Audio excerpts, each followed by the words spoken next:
mais um corte para vocês. E como sempre, não apenas assista esse vídeo, mas coloque em prática aquilo que você aprender e for bom para sua vida. E lembre-se sempre, o bem é sempre a melhor escolha. Esta é a dívida dos Estados Unidos. Você pode ver como a dívida está simplesmente explodindo, certo? Então, até o ano de 1980, durante 200 anos de existência da América, havia muito pouca dívida. Agora olhe para isso, certo? A América, neste momento, tem 37 trilhões de dólares em dívida. Isso é o governo, certo? As pessoas, com suas dívidas de cartão de crédito, com suas hipotecas, devem 17 trilhões de dólares. Eles nunca vão pagar isso. Então, basicamente, a classe média nos Estados Unidos acabou. O governo não tem mais recursos. É assim que o cliente está. Ninguém está tendo filhos mais, certo? Então, o mundo está uma droga. E os jovens pensam que se dane, não vou ter filhos. E isso está acontecendo no mundo todo. O Canadá está vendendo seus recursos para investidores estrangeiros. Certo, então o petróleo é um grande recurso canadense. Como você pode ver, muitos dos grandes players no Canadá são, na verdade, americanos ou estrangeiros. Quando diz Canadá, geralmente significa britânicos. Então, os canadenses nem possuem mais seus próprios recursos. Vamos resumir o que aprendemos hoje. Certo? Vamos olhar para os sinais do declínio do Ocidente. Você tem preços de imóveis mais altos, isso aconteceu em todo o mundo ocidental, inflação e menor qualidade de vida, avaliações mais altas do mercado de ações, o que significa maior desigualdade. Menos crescimento econômico real. Cada vez menos pessoas exercem funções reais, a eutanásia é praticada entre os pobres e eles simplesmente são eliminados. Imigração em massa, reposição populacional, queda na taxa de natalidade, aumento da dívida pública e privada, concessão burocrática de gás. Quando o governo deixa de reconhecer os problemas, ele simplesmente mente descaradamente para você. E a privatização, o desmantelamento de ativos, ok? Tudo isso está acontecendo no mundo ocidental. A questão agora é, por que isso aconteceria? E existem diferentes teorias, ok? E vamos analisar algumas das principais teorias. Existem muitas e muitas teorias. Vamos analisar os principais e haverá sobreposição entre essas teorias. E algumas dessas teorias fazem muito sentido, ok? Assim, uma das principais teorias é a ideia do neoliberalismo. A ideia do neoliberalismo é a crença de que tudo o que importa na sociedade, tudo o que importa na vida é o crescimento econômico. Se a sua sociedade conseguir gerar mais crescimento econômico, todos os problemas serão resolvidos. Então, se a sua economia estiver indo muito bem, todos ficarão felizes. Essa é a ideia do neoliberalismo. Depois, temos o tecnofuturismo, que é a ideia de que algumas grandes corporações, geralmente essas empresas de tecnologia, querem controlar o mundo. E por isso querem transformar todos em escravos. E se você não tem uma casa, não tem propriedade própria, então pode ser controlado por essas empresas, ok? Tecnoconfusão. Governo mundial, onde as Nações Unidas conspiram para controlar o mundo inteiro, destruir a soberania nacional e criar um governo mundial unificado. Ok? Teoria da substituição populacional. A ideia aqui é que o problema para os governos no mundo ocidental é que as pessoas brancas têm opiniões fortes. Eles acreditam na democracia. Eles acreditam na liberdade e são difíceis de controlar. Então vamos substituir os brancos por chineses, indianos e filipinos, porque os asiáticos são mais obedientes. Certo? Essa é a ideia. E novamente, bem, essas são apenas teorias. Não estou dizendo que eles estão certos ou errados.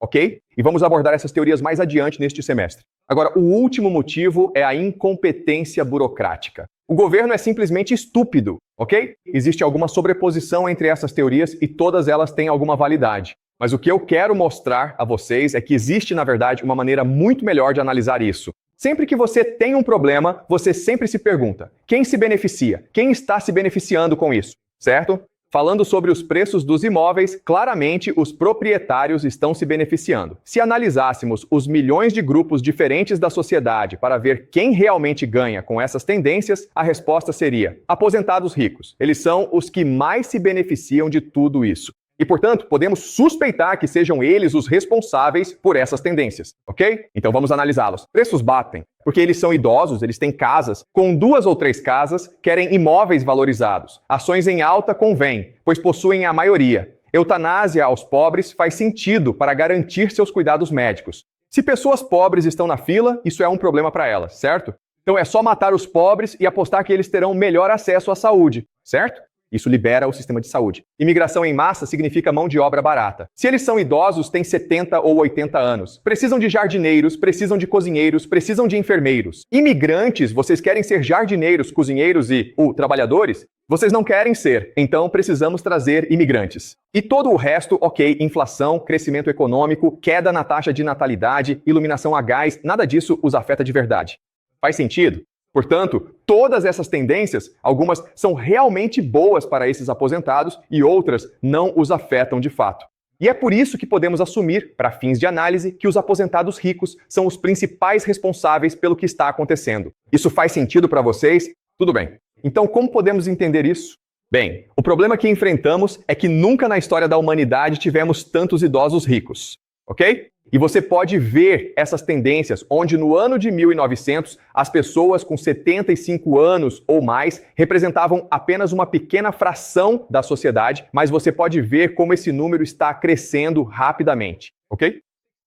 Mais de 60 anos, crescendo muito rápido. Existe um problema, porque se eles continuarem assim, se continuarem vivendo, acumularão cada vez mais recursos, o que criará muito mais desigualdade. Agora, não estou dizendo que todos os idosos são ricos. Na verdade, não é esse o caso. Se você analisar apenas as estatísticas, verá que a riqueza é distribuída de forma bastante equilibrada entre os diferentes grupos demográficos, ok? Então, existem jovens com muito dinheiro, mas existem ainda mais idosos com dinheiro, ok? Então, ali, e há muitos e muitos idosos, os de roxo são idosos que são pobres. Eu não estou dizendo que as pessoas idosas são o problema. Estou dizendo que pessoas idosas ricas são o problema. Elas são um problema porque querem suas aposentadorias. Os sistemas de aposentadoria em todas as sociedades fazem suposições sobre as pessoas idosas. A principal suposição que fizeram é que as pessoas idosas morreriam, certo? Então, por exemplo, no Canadá, quando eles criaram o sistema de aposentadoria, a idade para se aposentar era 65 anos e eles esperavam que as pessoas morressem aos 72. Então, você teria de 5 a 7 anos de uma boa aposentadoria, certo? Adivinha, pessoal? Eles não estão morrendo, certo? E isso cria um grande problema com o seu plano de aposentadoria. E você pode ver como essas responsabilidades estão aumentando ao longo do tempo. Esses são professores e, como você pode ver, as responsabilidades estão aumentando muito. Por que isso está acontecendo? Isso está acontecendo por causa de algo chamado mudanças de suposição, certo? Então, duas suposições estão sendo feitas. A primeira é que as pessoas idosas vão morrer. Bem, elas não estão morrendo. A outra suposição é que se você colocar dinheiro no mercado de ações, ele vai melhorar ano após ano, certo? O problema é que há volatilidade no mercado de ações. Sobe e desce. E os espertos ganham dinheiro às custas dos burros. Adivinhem só, pessoal. Ok. Eu vou te fazer uma pergunta. No setor financeiro, sabem onde trabalham as pessoas mais incompetentes? Eles trabalham em fundos de pensão. Por quê? Porque é um trabalho entediante. Você fica sentado sem fazer nada. Fundos de pensão são lesados por bancos de investimento com pessoas inteligentes. De todos os veículos, eles perderam mais dinheiro, criando problemas em fundos governamentais mundiais. Como vocês podem ver, há volatilidade nos retornos do fundo de pensão, certo? Ao investir o dinheiro, os retornos variariam ano a ano, e isso compromete seu modelo. Se você é jovem, não invista dinheiro em um fundo de pensão. Por quê? Porque o valor do fundo de pensão está caindo drasticamente. Quando você crescer, amadurecer e se aposentar, adivinha só, pessoal, não haverá dinheiro no fundo de pensão para você, porque todo esse dinheiro já foi embora. Por quê? Porque há aposentados de mais e trabalhadores de menos. Tudo bem? Então, lá no ano de 2001, você tinha um problema. Você tinha 7,6 aposentados para cada 12,7 trabalhadores. Basicamente, a ideia é de 1 para 3, ou seja, um aposentado para 3 trabalhadores. Esse é um sistema de pensão saudável. Agora você tem mais aposentados, certo, do que trabalhadores. Isso é um grande problema. Esses fundos de pensão vão todos à falência em 5 a 10 anos. Ao mesmo tempo, como eu disse, os idosos não estão morrendo. Na verdade, os idosos estão começando a dominar a sociedade. Isso é a América. Você pode ver como as pessoas com 85 anos ou mais, uau, olhe para isso. Olhe para isso. A crise do envelhecimento na América é enorme. Mas isso não é só na América, é em todo lugar, certo? Então, até o ano de 2040, você terá 65 milhões de pessoas nos Estados Unidos com mais de 65 anos. Serão 15 milhões de americanos com 85. Adivinhe? 15 milhões de americanos, em sua maioria, controlam os Estados Unidos e ditam políticas. Isso ocorre no mundo todo, certo? É especialmente evidente no Japão e na Alemanha, mas está acontecendo em todo o mundo. E isso nos leva à ideia de gerontocracia. Este é Joe Biden, presidente dos Estados Unidos, e este é Mitch McConnell, que é o chefe do Senado. Ambos já estão aposentados, ok? Mas ambos tinham mais de 80 anos e eram os dois homens mais poderosos da América. Ele não consegue andar em linha reta, entendeu? Sempre que ele anda, ele tropeça. Esse cara é ainda pior porque ele está em estado vegetativo. O cara está literalmente com morte cerebral em público.